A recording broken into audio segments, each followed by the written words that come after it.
इनको बड़ी नींद आती रहती है, 24 घंटे खाली सो सकते हैं। मेरी वाइफ का प्रॉब्लम था, बच्चे का प्रॉब्लम था, ये घर में प्रॉब्लम था, बोल के मैं लेट आया। ये तो कोई भी कुत्ता बोल सकता है। आप जिस गाड़ी पे चढ़ के चलाते हो उसका सर्विसिंग करते हो, लेकिन ये जो चला रहा है उसका सर्विस ही नहीं करते हो। जो डिवाइडर पे सोते हैं ना रोड पे, ट्रक उसके ऊपर से चला जावे उसको पता भी नहीं चलता। यानी मैं हमेशा बोलता हूं जितना भी कमाते हो उसका 20% अपने कटिंग के लिए लगाओ। यानी बुक्स खरीदो, ऑडियो खरीदो, वीडियो खरीदो, ट्रेनिंग प्रोग्राम अटेंड करो, अपने गुण को बढ़ाने की कोशिश करो, अपने नॉलेज को बढ़ाने की कोशिश करो, क्योंकि आपके अंदर की अभी की जो क्वालिटी है इससे आप गरीब ही रहने वाले। और आजीवन अगर अमीर बनना है, पूरी जिंदगी भर आपको अमीर बनना है और जिंदगी भर आपको कमाते रहना है, तो जितना भी इनकम कमाते हो उसमें 20% अपने सेल्फ इंप्रूवमेंट पे लगाओ। यानी अपने ऊपर खर्चा करो। ये नहीं कि 1 लाख रुपया कमा दिया तो पूरा 1 लाख रुपया सेविंग बैंक में रख लिया और में जाके जगह खरीद लिया, या फिर वापी में जाके जगह खरीद लिया, या फिर वलसाड़ में जाके या महसाना में जाके जगह खरीद लिया, या कानपुर में या लखनऊ में जगह खरीद लिया। जितना कमाया, क्योंकि ये बदन ने आपको कमा के दिया, ये मन ने आपको कमा के दिया, दिल ने आपको कमा के दिया, ये पर्सनालिटी ने कमा के दिया। इसके अंदर आपको नई नई चीजें डालनी पड़ेगी, इसके अंदर आपको नई नई चीजें डालनी पड़ेगी। आपको हजारों टाइप का ट्रेनिंग प्रोग्राम अटेंड करना पड़ेगा। लीडरशिप के ऊपर ट्रेनिंग अटेंड करना पड़ेगा, सेलिंग के ऊपर ट्रेनिंग अटेंड करना पड़ेगा, पब्लिक स्पीकिंग के ऊपर ट्रेनिंग अटेंड करना पड़ेगा, प्रेजेंटेशन के ऊपर ट्रेनिंग अटेंड करना पड़ेगा।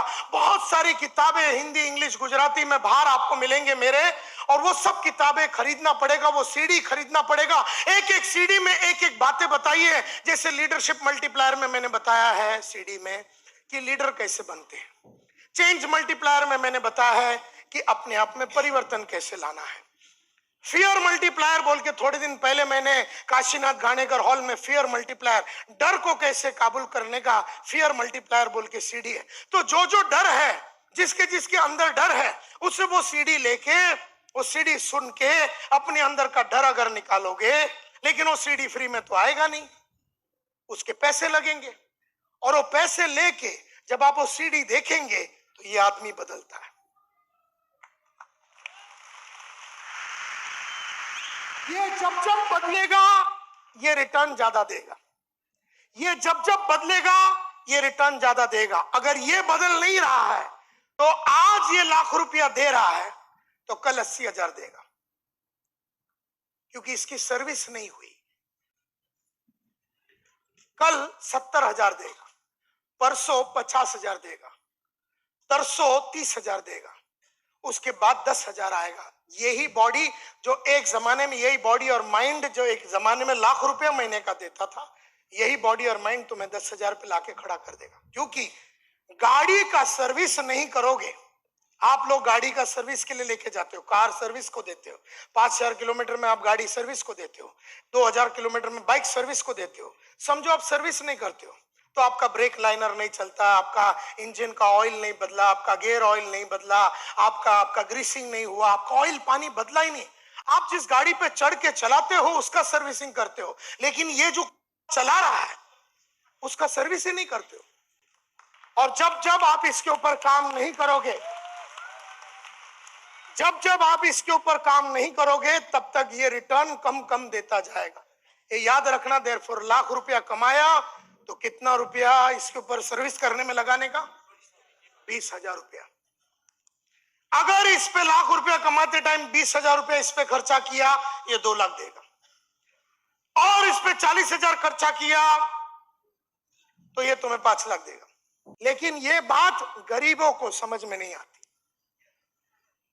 ये सिर्फ अमीर लोग समझते हैं इस बात को। देयरफॉर अमीर लोग बहुत अपने ऊपर खर्चा करते हैं, और गरीब लोग अपनी गरीबी की वजह से ये सोच नहीं पाते हैं, उनकी समझ नहीं है कि पढ़ाई लिखाई से अब जो आदमी अनपढ़ गवार है, जो पढ़ता नहीं है, उसको यह समझ ही नहीं है कि पढ़ाई लिखाई का महत्व क्या है। पढ़ाई लिखाई का महत्व सिर्फ वही आदमी जानता है जिसे यह मालूम है कि पढ़ाई से फायदा क्या होता है। देयरफॉर गरीबों में यह बात होती ही नहीं है। एक गरीबों का कोई लक्ष्य नहीं होता। जो डिवाइडर पे सोते हैं ना रोड पे, ट्रक उसके ऊपर से चला जावे उसको पता भी नहीं चलता। ये जो गरीब लोग होते हैं ना, इनको बड़ी नींद आती रहती है, 24 घंटे खाली सो सकते। ये लोग ट्रेन में चढ़ते हैं ना तो खड़े रह के सोते, क्योंकि इनको किधर जाना तो है नहीं, और दादर आएगा तो इसको वैसे ही लोग उतार देंगे।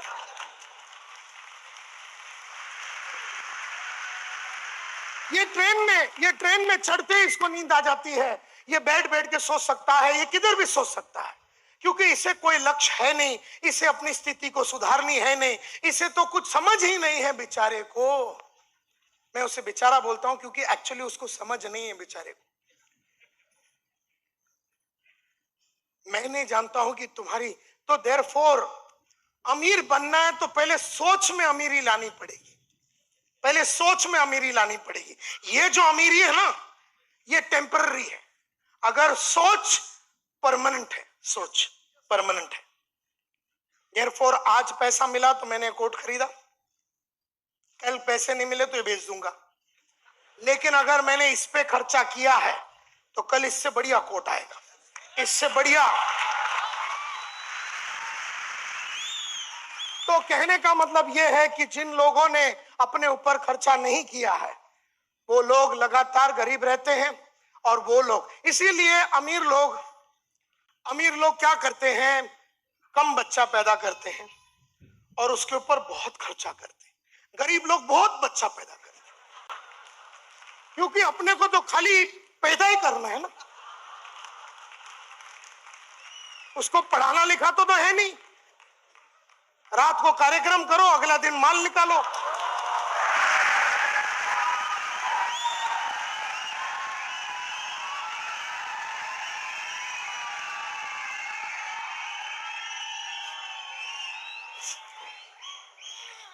तो कहने का मतलब यह है, अमीर लोग अमीर बनते जाते हैं, गरीब लोग गरीब बनते जाते हैं। वो इसलिए क्योंकि अमीरों की सोच अलग होती है।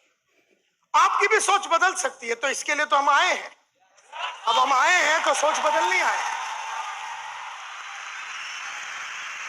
तो मेरी बातों को अगर सीरियसली लेंगे तो नहीं, बोलने की जरूरत नहीं है। हाँ हाँ बोलते हैं, करते कुछ नहीं। हम कोई पाइपलाइन से थोड़ी ना आए हैं।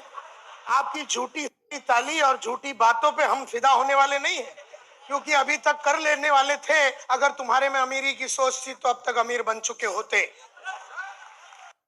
तो कहने का मतलब यह है कि सिर्फ फिदा नहीं होना है बातों पे, सिर्फ मेरी बातों पे फिदा नहीं होना, उसे अमल करना है। Are you with me? अमल करना है उसको, क्योंकि अमल नहीं करोगे तो कोई फायदा है नहीं। जिसको मालूम नहीं है वो रातों रात गांव भाग जाएगा और ये भूल जाता है कि उसके नीचे कम से कम 5000 लोग काम कर रहे हैं, उसकी इंस्ट्रक्शन के लिए रुके हुए हैं, और उसे ऐसा गायब नहीं होना चाहिए था, इसे मालूम ही नहीं है। बेचारा गरीब है, सोच में गरीब है वो, सोच में गरीब है वो। बाप को, दुनिया को, समुदाय को, कंपनी को, प्रोडक्ट को, सर्विस को, जिंदगी को कोसते रहोगे, क्योंकि तुम्हारे पास कोसने के सिवाय और मसाला तो है नहीं। मसाला होते तो लड़ते, मसाला नहीं है तो लड़ाई के पहले ही गिव अप कर देते। जैसे कुछ भी हो जाए, बंबई में राइट हो जाए, नायर साहब को इधर 6 बजे आना है, बंबई बंद हो जाए, नायर साहब को इधर आना है, कुछ ना कुछ चक्कर चला के मैं इधर 6 बजे के पहले पहुंच जाऊंगा। ये समझ है मेरी। ये इससे पैसा मिलता है, ये समझ है मेरे को। इससे नाम बनता है, ये समझ है मेरे को। इससे मेरी औकात बनती है, ये समझ है मेरे को। इससे मैं टफ बनता हूं, ये समझ है मेरे को। इससे मेरी ग्रोथ होती है, ये समझ है मेरे को। मैं कभी ये नहीं बोलूंगा ट्रैफिक जैम था, मेरी वाइफ का प्रॉब्लम था, बच्चे का प्रॉब्लम था, ये घर में प्रॉब्लम था, बोल के मैं लेट आया। ये तो कोई भी कुत्ता बोल सकता है। लेकिन हम कंप्लेन नहीं करेंगे, ऐसा कमांडमेंट दिया था कि नायर साहब लाइफ में कंप्लेन नहीं करेंगे। ये कमांडमेंट दिया था, ये इंस्ट्रक्शन दिया था, ये हमने अपने आप को डायरेक्शन दिया था। जैसे एक चीज हमने डायरेक्शन दिया कि जिंदगी भर जवान रहूंगा, डायरेक्शन इसको बोल के रखा है, एकदम कच्ची कली रहना मरते दम तक। अब मैं 50 का हो गया हूं, 29 सितंबर को मैं 50 का हो गया। तुमको लगता है मैं 50 का आइटम दिखता हूं? हाँ, 19 की कच्ची कली लगते हैं, ऐसा साहब बता रहे हैं। कहने का मतलब ये है कि हमें मालूम है कि इन सब चीजों से क्या होता है। तो बिना हम अपने आप को परिवर्तन किए हम बड़े सपने चाहे जितने देखें, चाहे जितनी बड़ी बड़ी बातें हाँक लें, लेकिन हम सफल नहीं हो सकते। हमें सफल होने के लिए अपने आप को ऑडियो ट्रेनिंग, वर्कशॉप और बहुत तरह की ट्रेनिंग में ले जाकर अपने आप को काटना पड़ेगा, अपनी आदतों को काटना पड़ेगा, अपने आप को काटना पड़ेगा और एक हीरा बनाना पड़ेगा। रोज़ हमें 1% अपने आप को परिवर्तित करना पड़ेगा यदि हम जीवन में आगे बढ़ना चाहते हैं। तो आज डिसीजन लीजिए कि रोज़ मैं बुक पढ़ूंगा, रोज़ वर्कशॉप में अटेंड करूंगा, रोज़ आगे बढ़ने के लिए प्रयास करूंगा, रोज़ अपने आप से प्रश्न करूंगा कि मैं आज क्या सीखा, क्या मैंने अच्छा किया, क्या मैंने गलत किया। और अपने आप को जब आप परिवर्तित करेंगे तो आने वाला जो समय है आपका उज्जवल भविष्य होगा। तो आज निर्णय ले लीजिए कि मैं अपने आप को बदलूंगा ही बदलूंगा। तो आज के लिए इतना ही, मिलते हैं अगले वीडियो में। आपका बहुत बहुत धन्यवाद। Thank you so much.